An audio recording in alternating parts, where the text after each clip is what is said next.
तो होता यह है कि संत हमारे अंतर की जानता है, लेकिन इस अंतर के जानने को वो दुनिया के किसी काम में नहीं, बल्कि हमें किसी साधना के मार्ग में आगे ले जाने के लिए काम में लेता है।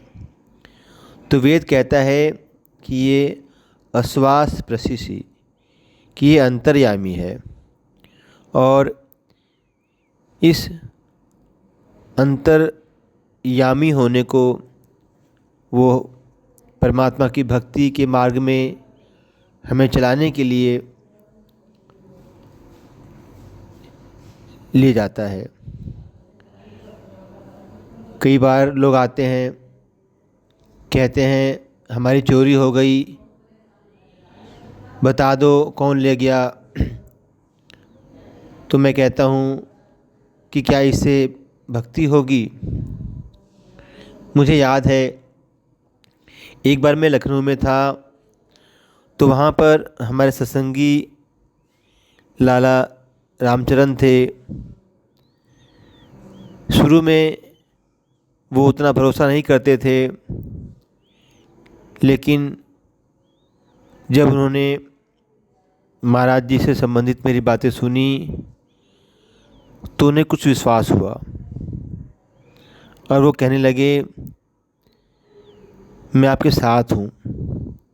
एक दिन मुझसे कहने लगे कि स्वामी जी, आपको खबर है कि हमारे घर में कहीं ज़मीन में सोना दबा है। मैंने कहा हाँ, 5 किलो दबा है। कहने लगे बात तो ठीक है, आपको भी मालूम है, मुझे भी पहले इतना ही बताया था, फिर ये भी पता होगा कि कहाँ पर है। मैंने कहा हाँ, ये भी पता है। कहने लगे आप वो निकलवा दें, मैं आपको आधा किलो सोना दे दूँगा। मैंने कहा बनिए, तुम भी हो मैं भी, तो काहे इतना ठगते हो। अगर ज़रूरत होगी तो मैं 5 किलो ही निकाल लूँगा, मैं तुम्हें क्यों बताऊँ। कहने लगे नहीं, आपको तो आधा किलो बहुत है। मैंने कहा मुझे लालच मत दो, मैं इन चक्करों में पड़ता नहीं, और ये याद रखना वो तुम्हारे भाग में नहीं है, तुम्हें मिलेगा भी नहीं। उसके ऊपर वो कहने लगे मैं अब आपके पास नहीं आऊँगा, सेवा भी नहीं दूँगा। मैंने कहा मुझे क्या फ़र्क पड़ता है, सेवा थोड़ी ना मुझे अपने घर में लगानी है। मेरा काम तो महाराज जी का काम करना है, उन्हें काम कराना है। कौन सेवा दे, कहाँ से आए, क्या करना है, मुझे अपने आप ज़रूरत नहीं। क्योंकि कई बार लोग संत महात्मा को समझते हैं कि ये पैसे हमसे लेना चाहते हैं। ठीक है, दुनिया में लोग धंधा करते हैं, गुरु भी इसलिए बने पड़े हैं कि लोगों से लेना और मुड़ाई करना। एक बार जब मैं संन्यास लिया तो मेरे एक रिश्तेदार थे, वो मुझे फूफा कहती थी, क्योंकि साले की लड़की थी। तो कहने लगी कि अब तो आपके मज़े आ गए, खूब खाने पीने को मिलेगा। मेरी पत्नी बोली ये जो घर है यह भी आश्रम में दे देंगे, ये कौन खाना पीना करेंगे।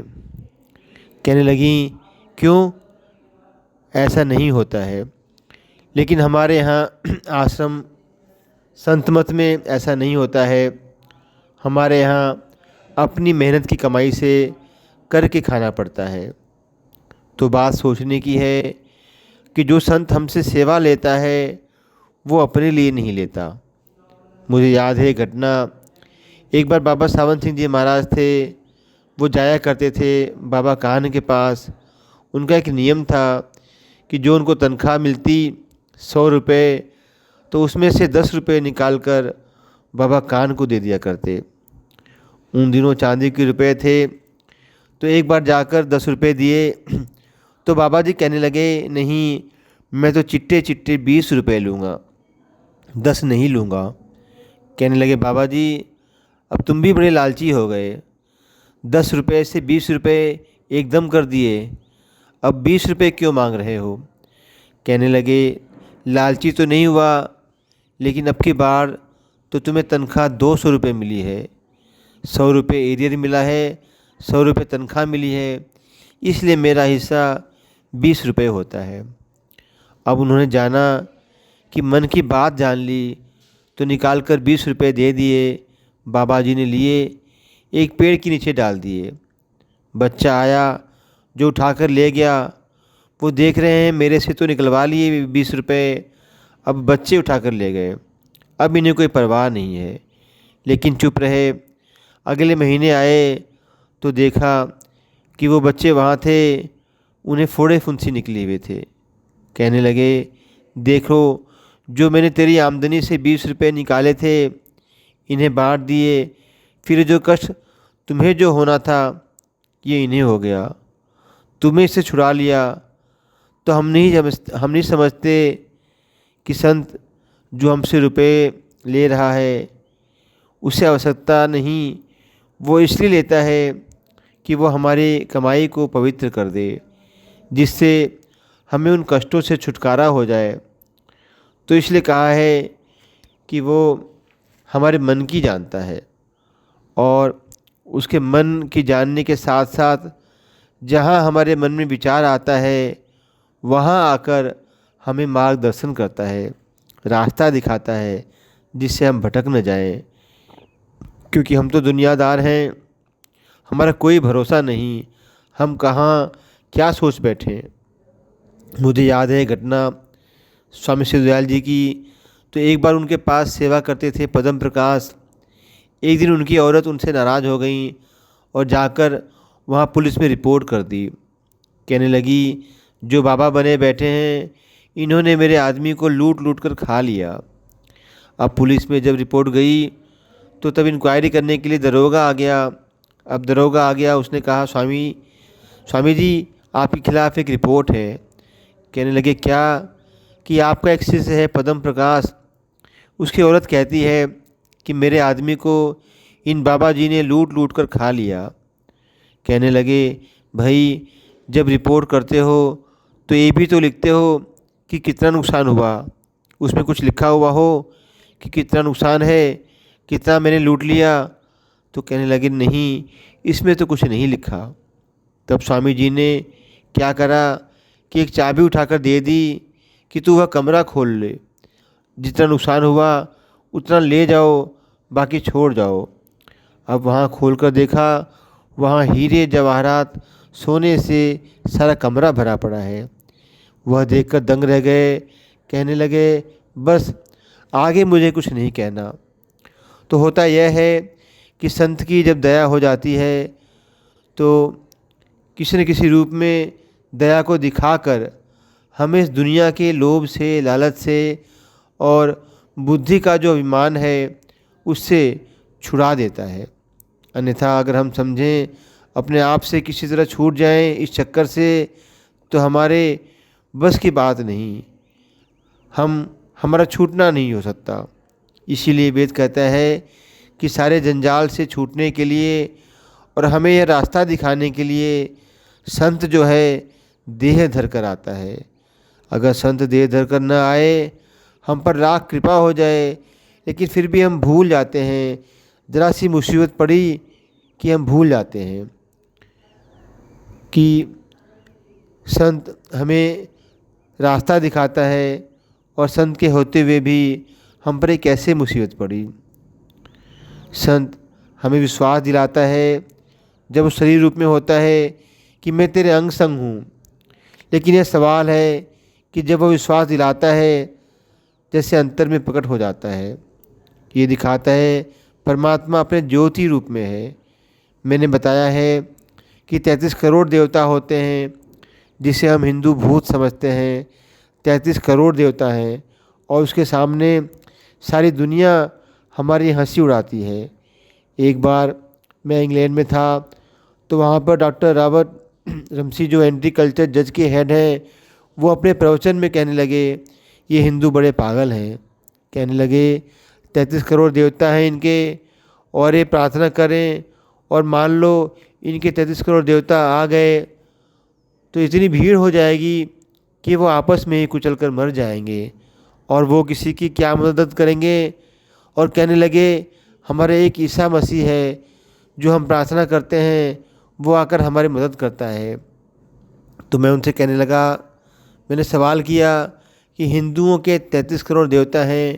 कहने लगे मैं हिंदुस्तान गया था, वहाँ पर मैंने सुना। मैंने कहा बहुत सारी बातें सुनने में आती हैं, उससे कोई धर्म तो नहीं हो जाता। कहने लगे वहाँ पर चर्चा थी। मैंने कहा हमारे यहाँ मशहूर है 33 कोटि देवता हैं।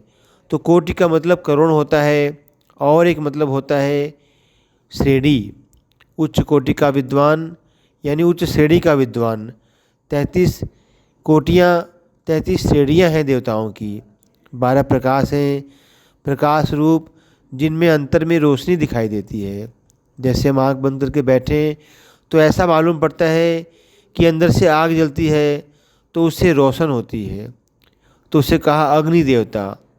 जैसे एक और होता है उषा देवता, जैसे कि सूरज की सूर्य निकले तो उस वक्त जो प्रकाश होता है जैसे कि अंतर में दिखाई देता है।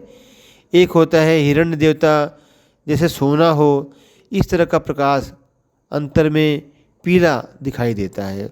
एक होता है पूषा, नीला जैसा आकाश होता है वैसा दिखाई देता है। एक होता है सविता, जैसे कि दिन में रोशनी दोपहर के समय ऐसी दिखाई देती है। तो इस तरह से ये सारे प्रकाश 12 देवता हैं और इन 12 देवताओं को ज्योति स्वरूप कहा, जिससे हम समझते हैं कि भगवान है जो उसने कभी सूरज के रूप में अवतार लिया। वास्तव में क्या है, 12 रूपों में परमात्मा प्रकट होता है, इसलिए हमने कहा वो बड़ा देवता है। तो वेद कहते हैं 12 में ज्योति होता है, जिसके अंदर किसी संत का, किसी महापुरुष का दर्शन होता है। तो कहते हैं उस ज्योति रूप से हमें रास्ता दिखाता है। और आगे कहा कि वो हमें नाद सुनाता है। यहीं ख़त्म नहीं हो जाता कि वो हमें अंतर में दर्शन हो गए कि हम समझें मुक्ति मोक्ष मिल गई। ये तो अभी शुरुआत है। हमें दर्शन इसलिए होता है कि जिससे हमें विश्वास बन जाए, जिससे जब नाद आता है तो बावरों की स्थिति हो जाती है। कई बार मेरे से कहते हैं हमें दर्शन नहीं होता। मैंने कहा इसका मतलब है पिछले जन्मों में तुमने जो साधना की है उससे तुम्हारा विश्वास बना रहे। अब आगे नाद को सुनने का रास्ता है। मान लीजिए कोई आदमी पहली कक्षा में पढ़ा रहे, उसे कोई अच्छा नहीं कहेगा, तो पिछले जन्मों में साधना करके हमने वो रास्ता तय कर लिया, अब नाद आने लगता है। एक बात समझने लगे, एक बात समझ लेने की है। कहते हैं किसी को भजन बनने लगा, कोई तरक्की कर रहा है, साधना हो रही है, तो श्रेणियाँ क्या हैं? तो वेद कहता है ज्योति रूप आते हैं और उसके बाद नाद आने लगते हैं, आवाज़ सुनाई देने लगती है। अब आवाज़ कई तरह की होती है, जैसे घंटे की आवाज़, हवा बहने की आवाज़, पानी के बहने की आवाज़, अलग अलग किस्म की आवाज़ अंतर में सुनाई देती है और उनका अपना काम होता है। तो वेद कहता है कि संत जो शरीर धारण करके आता है वो हमें नाद सुनाता है और सुनाने के साथ साथ हमें विश्वास दिलाता है। हवा बहने की, पानी के बहने की अलग अलग किस्म की आवाज़ सुनाई देती है और उनका अपना काम होता है। तो वेद कहता है कि संत जो शरीर धारण करके आता है वो हमें नाद सुनाता है। अगर संत न हो तो ये आवाज़ सुनाई देने लगे तो हम डॉक्टर के पास चले जाते हैं कि कोई हमें पागल बताता है, कहने लगते हैं कि कैसी आवाज़ सुनाई दी, ये क्या हुआ, ये सब बेकार की बातें हैं, इससे कुछ नहीं होता। जब संत आता है तब हमें समझाता है कि वास्तविक स्थिति क्या है। एक बार मैं अमेरिका में था, मैंने कहा नाद सुनाई देता है, तो एक आदमी कहने लगा यहाँ तो कितने आदमी हैं जो नाद सुनकर पागल हो गए, वह अस्पतालों में दाखिल हैं। मैंने कहा तुम बेकार की बातें करते हो। अगर तुम समझते हो कि इस नाद से लोग पागल हो जाते हैं तो मैं ऐसा कर दूं, तुम्हें सुनवा दूं, मेरी जिम्मेदारी है कि तुम पागल नहीं होगे, जो होंगे तो मैं हर्जाना दूंगा। और अगर कोई आदमी पागल है तो उसका बंद कर दिया जाएगा, जिससे उसे सुने नहीं। तो वास्तव में बात यह है कि हम सुनी सुनाई बातों को मानते हैं, हमारा अपना अनुभव नहीं है। जब संत आता है वो समझाता है क्या मतलब होता है इस आवाज़ का, क्या वह हमारे जीवन में काम करती है, क्या हमें उससे लाभ होता है। अब तो हालत है जब हमें समझ ही नहीं आती। अगर किसी को स्वप्न में कोई झूठ मूठ कोई दिखाई दे जाए तो कहता है मुझे तो भगवान के दर्शन हो गए, मोक्ष मिल जाएगा। लेकिन स्वप्न की बात समझ लो, अगर साक्षात भी हो जाए ध्यान में जागते हुए भी, तब भी अभी बहुत रास्ता चलना होता है। हमें तो जाकर नाद के रास्ते पर इस सारी आवाज़ों को सुनना पड़ता है। आगे कहते हैं कि जब ज्योति भी आने लगे, नाद भी सुनाई देने लगे, तो एक अगली स्थिति होती है इन दोनों से ऊपर आने की, सोम की स्थिति। तो वेद कहता है यस्य ग्रामा, कि वह हमें अपने घर में बसा लेता है, हमें अपने साथ रखता है। जब हम कहते हैं कि परमात्मा या संत हमें अपने साथ रखता है, उसका क्या मतलब होता है? उसका मतलब होता है कि साधना में, दुनिया में रहते हुए हम दुनिया के काम तो करते हैं लेकिन उसमें फंसते नहीं। संत तो एक तरीका बताता है कि जीवन साधना का रूप क्या है। जल में ज्यों कमल निरालम, मुर्गाई निशाने, सुरत शब्द भवसागर तरिए, नानक नाम पिछाने। जैसे जल के अंदर कमल रहता है, कमल की खास बात यह रहती है कि वह जल के अंदर होता है लेकिन उसके फूल पर, उसके पत्तों पर पानी का असर नहीं होता। कमल ऊपर उठता चला जाता है जैसे जैसे पानी बढ़ता है। और कोई पौधा आप लगा दें, पानी भर जाएगा तो गल जाएगा, लेकिन कमल ऊपर ही उठता चला जाएगा, वो कभी पानी में गलता नहीं। ठीक इसी तरह साधना करने वाले लोग इस संसार में रहते हुए मालूम तो पड़ते हैं कि संसार में है, लेकिन उससे छूटे रहते हैं, उसका प्रभाव उनके ऊपर होता नहीं। और कहा मुर्गाए निशाने, जैसे मुर्गा भी एक पक्षी होता है, वो जब तक पानी में तैर रहा है, लेकिन जब वो उड़ता है तो सूखे पर उड़ जाता है, फिर उसे उस पानी का असर नहीं होता। ठीक इसी तरह साधना करने वाले लोग संसार में रहते हुए भी जब आँख बंद कर लेते हैं तो ऊपर के मंडलों में विचरण करने लगते हैं, जब आँख खोल लेते हैं तो वो इस दुनिया के हो जाते हैं और इस दुनिया में हो जाते हैं। तो बताया कि यह स्थिति कैसे प्राप्त होती है कि जब हमें कोई जीता जागता संत मिल जाए, वह हमें ज्योति दे दे, नाद दे दे, तो उसके बाद यह स्थिति प्राप्त होती है कि दुनिया में रहते हुए हर घड़ी हम साधना की स्थिति में रहते हैं। आँख बंद कर लेते हैं तो ऊपर के मंडलों में चले जाते हैं, आँख खोल लेते हैं तो इस दुनिया में आ जाते हैं। फिर हमें इस दुनिया में रात दिन लगकर साधना में लगा देते हैं। तो एक बात यह समझ लेने की है कि साधना के रहते जब हमें जिंदा संत मिलता है, वो आरंभ से, जब से साधना शुरू होता है तब से अंत तक हमारे साथ रहते हुए, जब तक हमें सचखंड नहीं पहुंचा देता, हमें पूर्णता प्राप्त नहीं करा देता, हमारा साथ छोड़ता नहीं। तो पहली बात बताई कि हर घड़ी रहकर हमारा मार्गदर्शन करता है।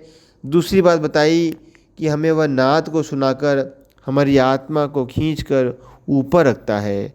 और तीसरी बात बताई कि वह हमारे एक घर समान हो जाता, हमें किसी तरह भी इस संसार के झंझटों में फंसने नहीं देता। दुनिया को मालूम पड़ता है कि दुनिया में रह रहे हैं, सारे काम कर रहे हैं। एक बार मैं हरिद्वार में गया तो किसी आदमी ने एक पंडित जी को बताया, कहने लगे हमारे गुरुजी आए हैं, चलिए।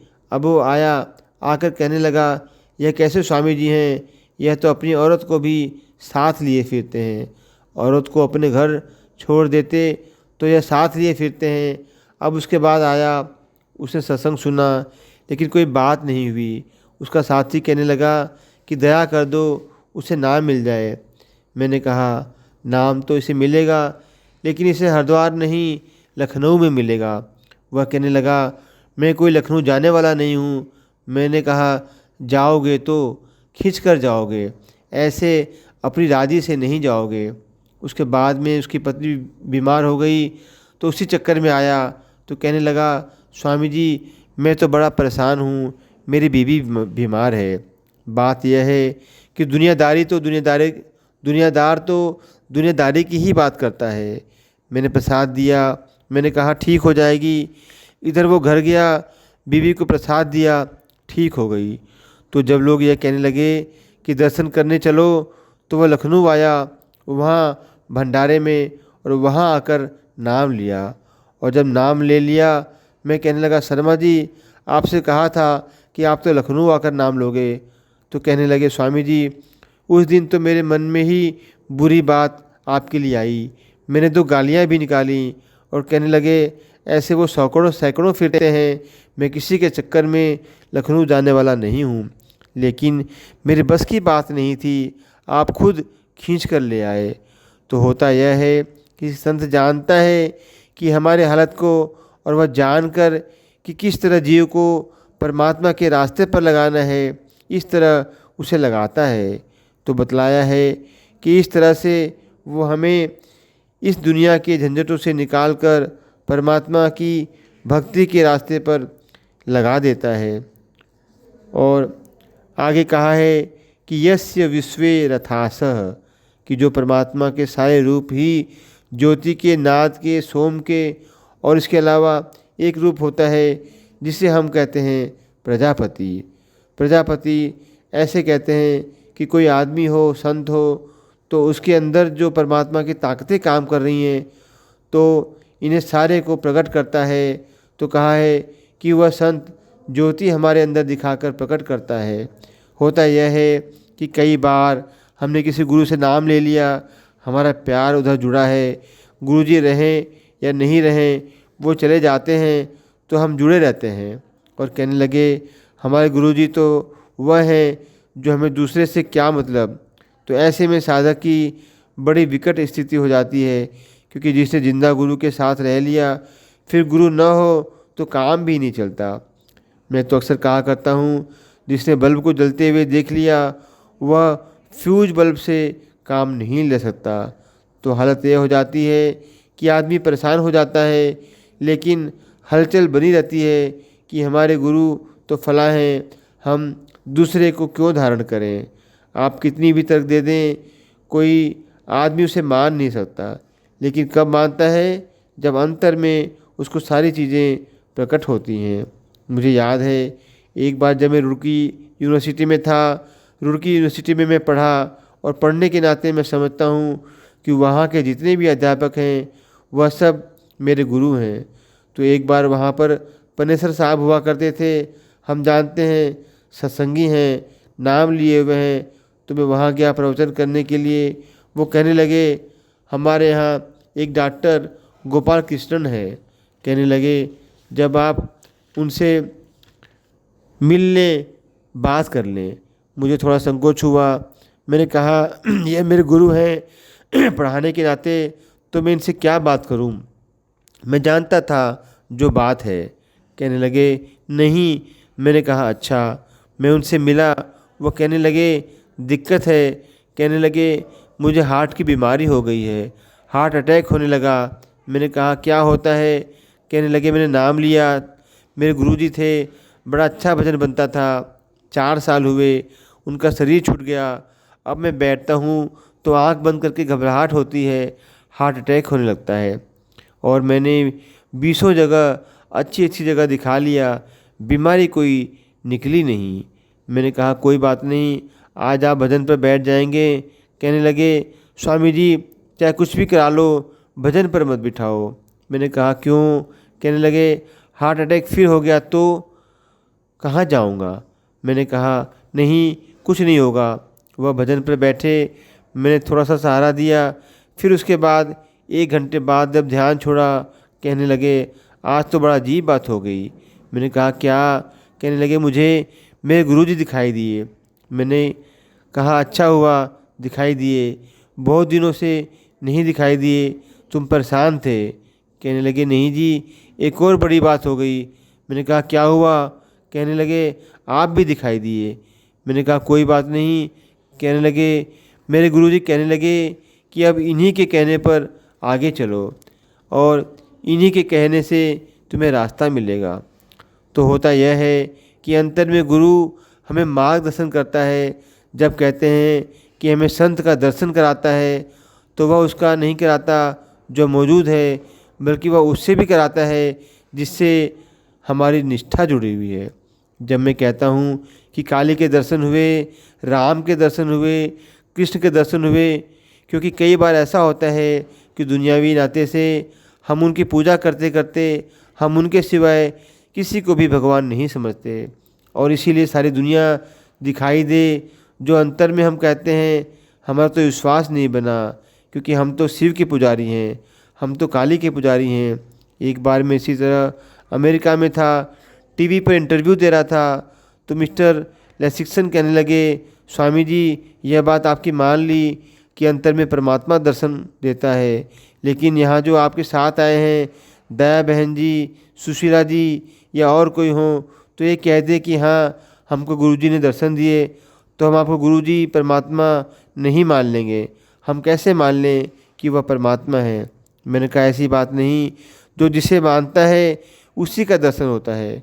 अगले दिन वह नामदान में आए, वहाँ बैठे कई को ईसा मसीह के दर्शन हुए और जब ईसा मसीह के दर्शन हुए उन्होंने खुद देखा, पूछा तो कहने लगे कि आज हमें सच्चाई मालूम पड़ी। तो उसके साथ ही आज का ये सत्संग का जो दैनिक कार्यक्रम था उसे हम यहीं पे विराम दे रहे हैं और कल इस सत्संग का तीसरा और अंतिम भाग आपके समक्ष रखा जाएगा।